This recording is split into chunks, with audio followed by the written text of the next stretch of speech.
विघ्नहर्ता श्री गणेश, श्री गणेश, श्री गणेश। देवराज इंद्र, आप इस अवस्था में मात्र आपके अहंकार के कारण हैं। अहंकार के वश में आकर जो अपमान आपने प्रथम पूज्य देवता विघ्नहर्ता श्री गणेश का किया है, वो सर्वथा अनुचित था और इसी कारण आपको यह दंड दिया जाना अति आवश्यक था।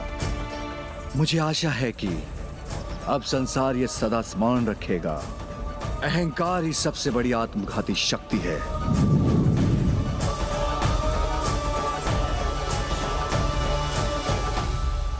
किंतु उस तेज का क्या हुआ जो प्रभु शिव शंकर शंभु के नेत्रों से प्रवाहित हुआ था? ऐसे तेज को अपने भीतर समाहित करने की क्षमता तो मात्र समुद्र देव में ही थी, इसलिए प्रभु ने उसे समुद्र की दिशा में ही भेजा था, जिससे कुछ समय उपरांत जलंधर का जन्म हुआ।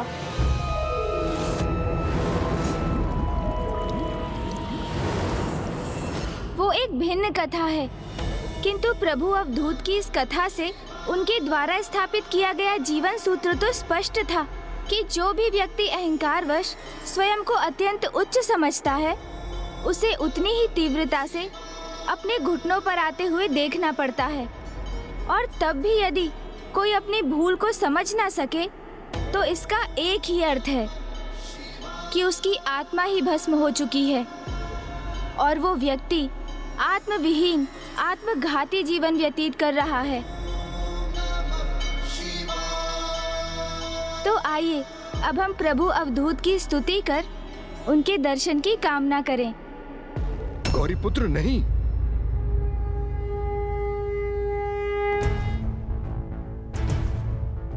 त्र्यंबकं सदाशिवं नमामि हे उमापति जय नीलकंठ जय अनंत नमोस्तुते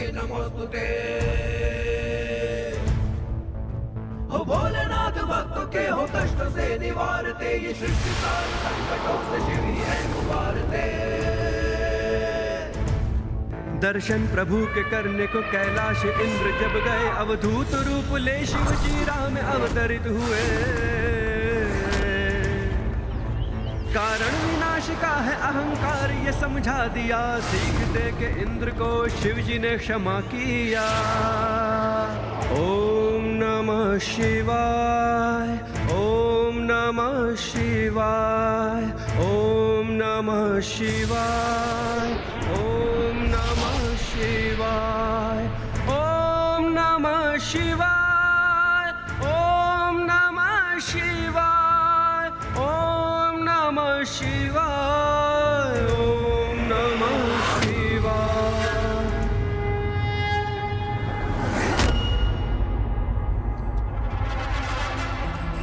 प्रणाम प्रभु। प्रणाम प्रभु। प्रणाम प्रभु। कल्याण हो।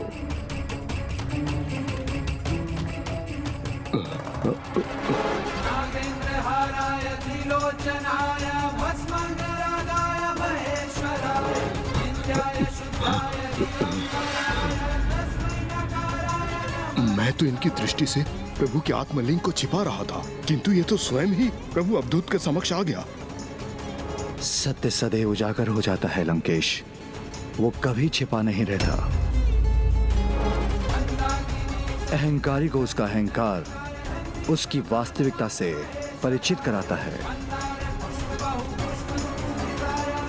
जिसके परिणाम स्वरूप कुछ ऐसे अहंकारी होते हैं जो उचित सीख प्राप्त कर स्वयं में परिवर्तन ले आते हैं, किंतु कुछ किसी भी सीख को प्राप्त करने में अक्षम रहते हैं और पूर्ण रूप से स्वयं पर अहंकार का प्रभाव होने देते हैं। और शीघ्र आपको भी दोनों में से किसी एक पथ का चुनाव करना होगा लंकेश।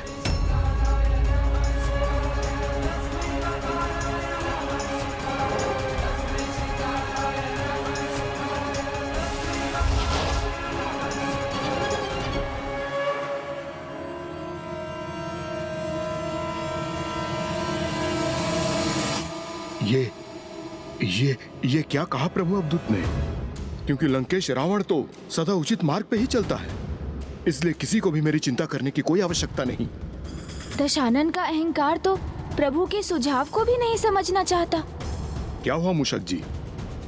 आपकी इस छोटी सी बुद्धि में प्रभु की इतनी सी ही कथा थी, अथवा आप आगे की भी कथा सुनाएंगे? अभी तो कथा आरंभ ही हुई है लंकेश। अभी तो मेरा भाग आना शेष है। देवराज इंद्र का अहंकार तो प्रभु महादेव ने नष्ट कर ही दिया था, और अब पारी थी अन्य देवताओं के अहंकार के टूटने की। किंतु उसके पूर्व मैं आपको इतना बता दूं, किंतु जहां इंद्रदेव स्वयं को सर्वाधिक उच्च समझ रहे थे, वहीं समस्त देवता मेरे प्रभु प्रथम पूज्य गणेश जी को कम ही आंक रहे थे। सभी देवताओं ने सहायता करने से मना कर दिया मूषक जी। अब हम किस प्रकार मामा जी की विवाह का वस्त्र लेकर वहाँ समय पर पहुँचेंगे? प्रभु, देवताओं ने आपके साथ बहुत अनुचित व्यवहार किया।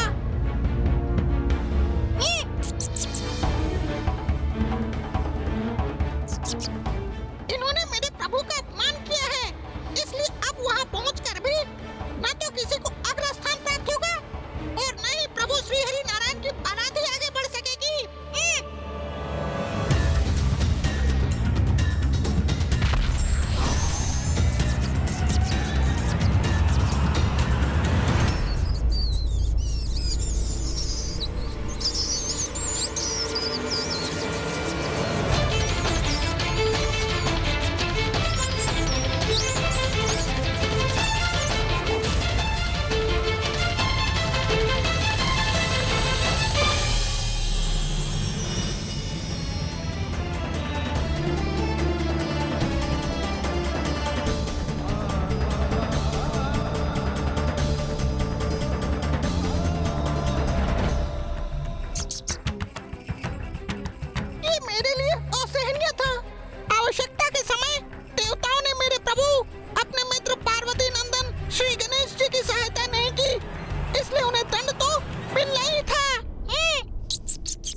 आकार में इतने छोटे होकर भी इतने निर्भय होकर वहां देवताओं को सीख देने के लिए तत्पर थे, और यहाँ एक तुच्छ सर्प से डर गए।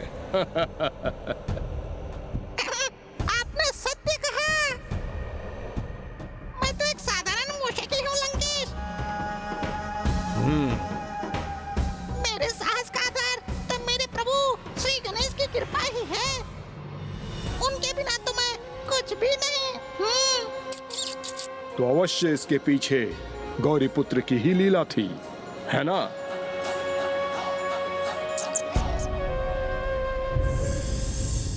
ये लीजिए लंकेश, जल ग्रहण कीजिए। ग्रहण कीजिए, जल तो ग्रहण कीजिए लंकेश। जिस प्रकार मेरे प्रभु आपको जलपान करवा रहे हैं, वैसे ही मैंने सभी शक्तिशाली देवताओं को जल पिला दिया था। ओहो, अभी मूषक जी तो उलझा ही देंगे। और लंकेश, वो समय कुछ ऐसा था जब मूषक जी अत्यंत ही भावावेश में बह चुके थे।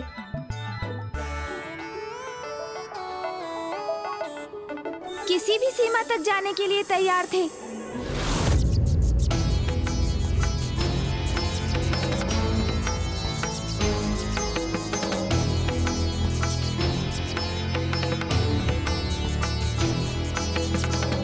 कोई भी देवता मुझे अपने वाहन पर आरूढ़ कर अपने साथ नहीं ले जाना चाहते। ये मूषक जी अन्य मूषकों के साथ क्या करना चाहते हैं? मेरे प्रभु, अब आपको चिंतित होने की तनिक भी आवश्यकता नहीं, क्योंकि आपका ये मित्र आपका वाहन कुछ भी करेगा, किंतु आपको अवश्य देवताओं के पूर्व वहां पहुंचाएगा।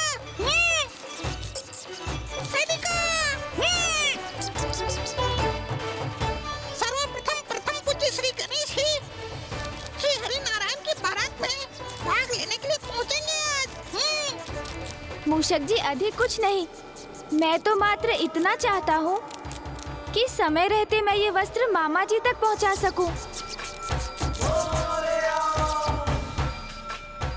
हे खुरत गणेश, अर्थात जिनका रथ मूषक है, प्रभु आपको आपका ये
सभी देवता अग्रस्थान प्राप्त करने की होड़ में हैं। ये लालसा तो मुझे भी थी, जिस कारण मैंने प्रथम पूज्य गणेश जी को अपने साथ नहीं लिया, जो कि बहुत बड़ी भूल थी। मुझे गणेश जी को अपने साथ लाना चाहिए था।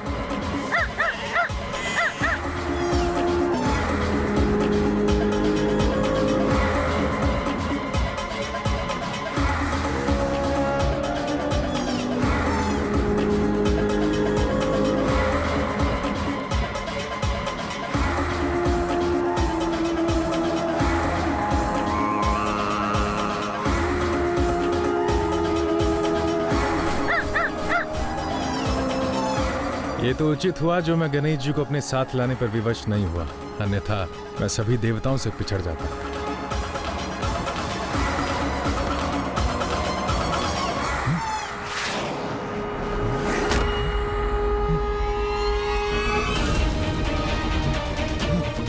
जल के बिना जीवन संभव नहीं और न ही शुभ कार्य हेतु कोई संकल्प संभव है। इसलिए अग्रस्थान पर तो मैं ही स्थापित होऊंगा, किंतु यदि गणेश जी को साथ लाता तो अवश्य पछड़ जाता।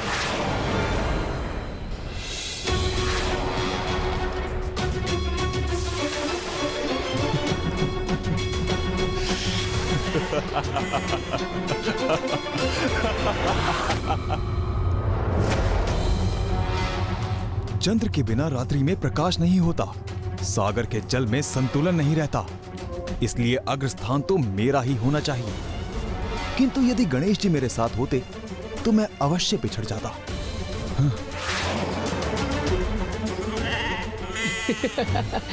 उचित किया मैंने जो गणेश जी को साथ नहीं लाया, अन्यथा सबसे अग्रणी कदापि नहीं रह पाता।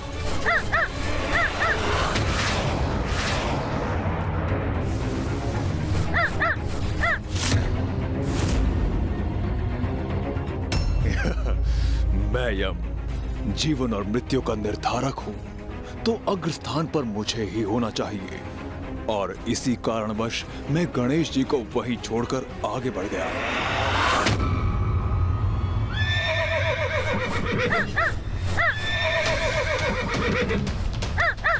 मैं शनिदेव, इसीलिए गणेश जी को देखकर मैंने अपना मार्ग परिवर्तित कर लिया था। सभी के साथ उनके कर्मों के अनुसार न्याय करता हूँ, किंतु यहाँ तो न्याय तभी होगा जब अग्रस्थान मेरा होगा, कि कहीं उनके कारण मैं पीछे न रह जाऊं।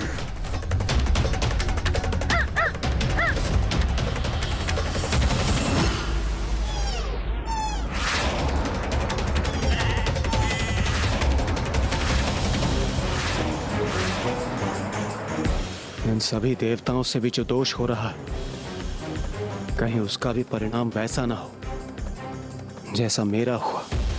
अपने अहंकारवश मैंने प्रभु अवधूत का अपमान किया,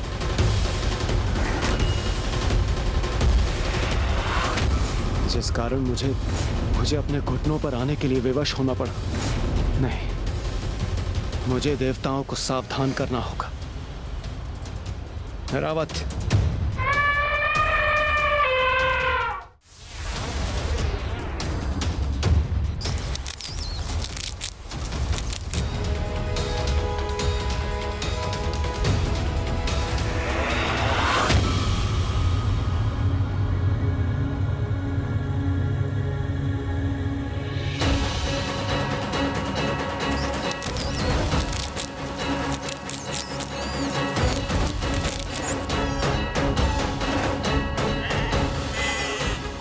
मुझे और तीव्र गति से बढ़ना होगा। वायुदेव मुझसे आगे रहे, ये उचित नहीं है। मैं अपनी गति और बढ़ा दूंगा।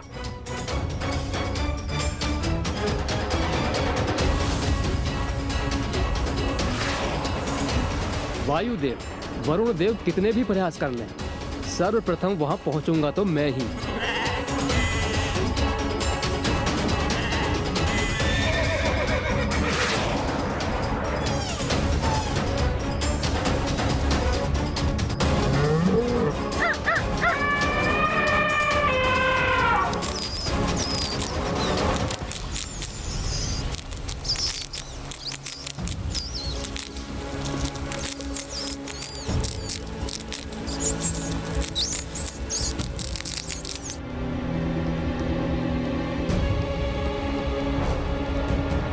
मगर जी बस एक छलांग और लगाइए तो हम वायुदेव से आगे पहुंच जाएंगे।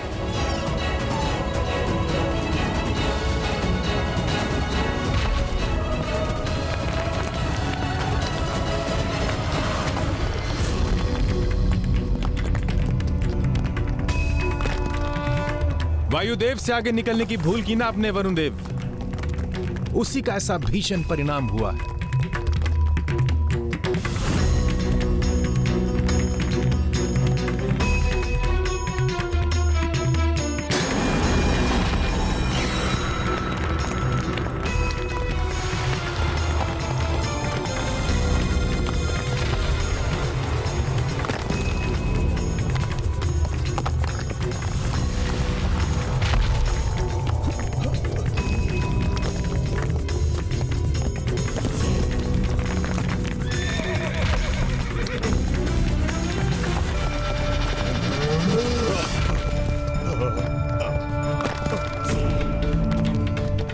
ये क्या?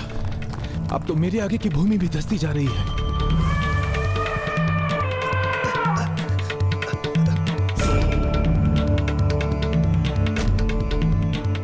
ये क्या? ये धरती यहां धंस क्यों रही?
समस्त देवता भूमि में कैसे धंस गए? किसने उत्पन्न की है ये बाधा हमारे मार्ग में?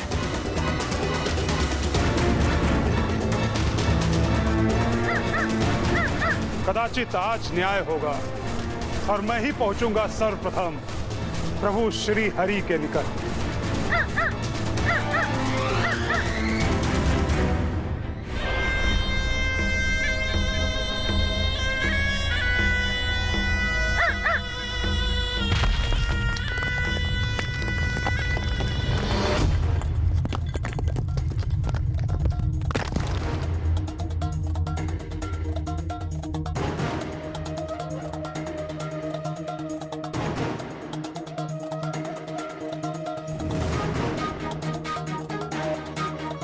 मैं अकेला नहीं, अन्य सभी देवता तो पूर्व से ही धसे हुए हैं। हाँ, और अचानक यहाँ भूमि को क्या हो गया? हम सभी भूमि के भीतर कैसे धंस गए? और हमारे अस्त्र आदि, हमारी संपूर्ण सज्जा, वो कैसे अस्त व्यस्त हो गई?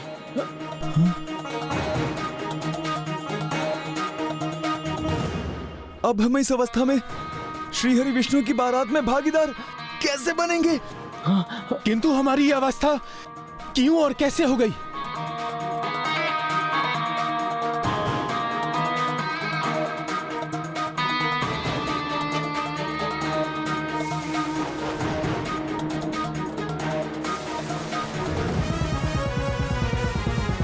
मेरी मूसक सेना ने देवताओं को उचित सीख दे दी है। अब वो कभी मेरे प्रभु का अनादर नहीं करेंगे। अब उन्हें आभास होगा कि प्रथम पूज्य श्री गणेश जी का अनादर करके उन्होंने कितनी भारी भूल की है।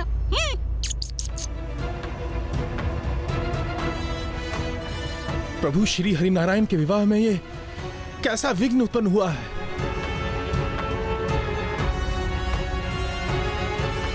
स्वयं को एक दूसरे से अधिक सुंदर प्रदर्शित करने की स्पर्धा में और अग्रस्थान प्राप्त करने की लालसा में हमने इस अग्रस्थान के वास्तविक अधिकारी विघ्नहर्ता प्रथम पूज्य गणेश जी को ही अपने साथ नहीं लिया। हमारे मार्ग में ऐसे विघ्न उत्पन्न होना तो स्वाभाविक ही था। किंतु देवराज इंद्र, यदि गणेश जी पीछे रह गए तो हमारे कारण नहीं, अपितु उनके वाहन की गति के कारण।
देवियों, बाहर तो समस्त व्यवस्थाएं संपूर्ण हो गई हैं।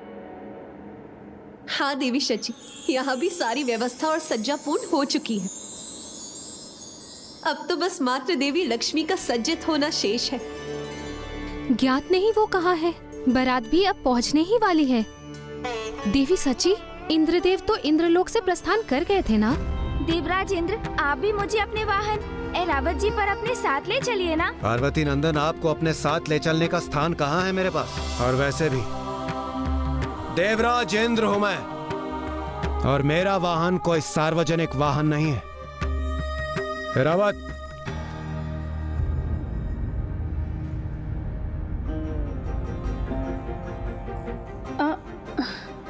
मुझे तो देवगुरु बृहस्पति जी ने यही सूचना दी थी, किंतु देवी लक्ष्मी वो कहाँ हैं? कहाँ है देवी लक्ष्मी?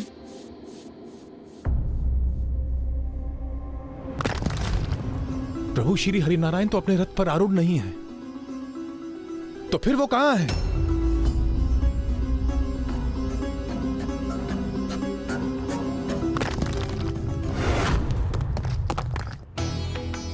एक ओर तो सभी देवता भूमि में धसे हुए थे, और दूसरी ओर ना ही श्री हरिनारायण का पता था और ना ही देवी लक्ष्मी का। तो वो दोनों थे कहाँ? जहाँ उन्हें होना चाहिए था।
प्रथम पूज्य गणेश जी का आवाहन और पूजा किए बिना मैं विवाह हेतु सज्जित होना कैसे आरंभ कर सकती थी? प्रथम पूज्य गणेश जी, आपका आवाहन और आपकी पूजा किए बिना मैं अपने विवाह हेतु बारात लेकर कैसे प्रस्थान कर सकता हूं?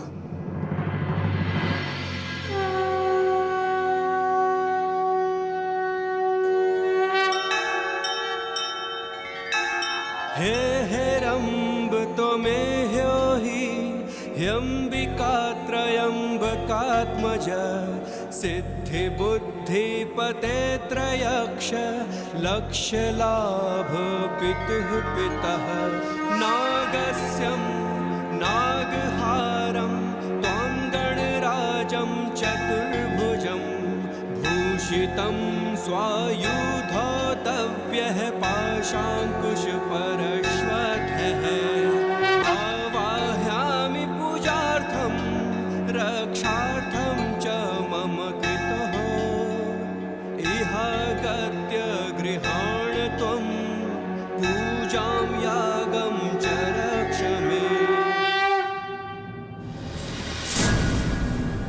श्री हरि नारायण जी रथ पर आरूढ़ होने के पूर्व प्रथम पूज्य गणेश जी का आवाहन कर रहे हैं और हम उन्हीं विघ्नहर्ता गणेश को पीछे छोड़ा।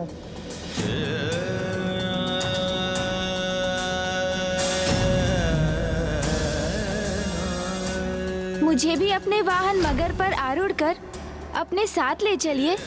वो तो अपने शरीर से इतने दुर्बल है, फिर वो आपका भार कैसे संभाल सके? मुझे क्षमा कीजिए पार्वती नंदन। मैं तो आपके साथ वहाँ जाने का इच्छुक हूँ। देवराज इंद्र हूँ मैं और मेरा वाहन कोई सार्वजनिक वाहन नहीं है। गणेश जी के निवेदन को अस्वीकार किया हमने, इसलिए हम इस अवस्था में पहुंचे जिससे हम अपना बचाव कर रहे थे। चंद्रदेव, मुझे भी अपने वाहन पर अपने साथ ले चलिए ना। गणेश जी के आकर्षण एवं रूप पर संदेह प्रकट किया, इसलिए ना तो हम विवाह में जाने हेतु आकर्षित रहे और ना ही हमें अग्रस्थान प्राप्त हुआ। हे हेरंब त्वमे ह्योहि ह्यंबिका त्रयंबकात्मज सिद्धि बुद्धि पते त्रयक्ष लक्ष्य लाभ पितुः पितः नागस्यं। मूषक जी, मैंने कहा था ना, मामा जी मुझे कदापि नहीं भूल सकते। देखिए, अब तो वो मेरा आवाहन भी कर रहे हैं। धौतव्यः पाशाङ्कुशपरश्वतः आवाहयामि पूजार्थं रक्षार्थं च। और वो अकेले ही नहीं, मुझे आभास हो रहा है जैसे माता लक्ष्मी भी आवाहन कर रही है मेरा। पूजां यागं च रक्ष मे। फिर तो ये एक नवीन चिंता का कारण प्रकट हो गया। क्योंकि प्रभु, एक तो सभी को सद्बुद्धि प्राप्त हो गई है, देवता भी अब आपका आवाहन कर रहे हैं। हे हेरंब त्वमे ह्योहि। अब इस दुविधा को कैसे सुलझाएंगे आप? कैसी दुविधा मूषक जी? कि सर्वप्रथम आप किसके सम्मुख जाएंगे? वहाँ उलझे हुए देवताओं के, माता लक्ष्मी के, अथवा प्रभु श्री हरि नारायण के? मेरी जिज्ञासा शांत कीजिए ना प्रभु, बताइए ना, किसके सम्मुख जाएंगे आप? धौतव्यः पाशाङ्कुशपरश्वतः आवाहयामि पूजार्थं रक्षार्थं च मम सिद्धिसहिताय श्री महागणाधिपतये नमः आवाहयामि स्थापयामि।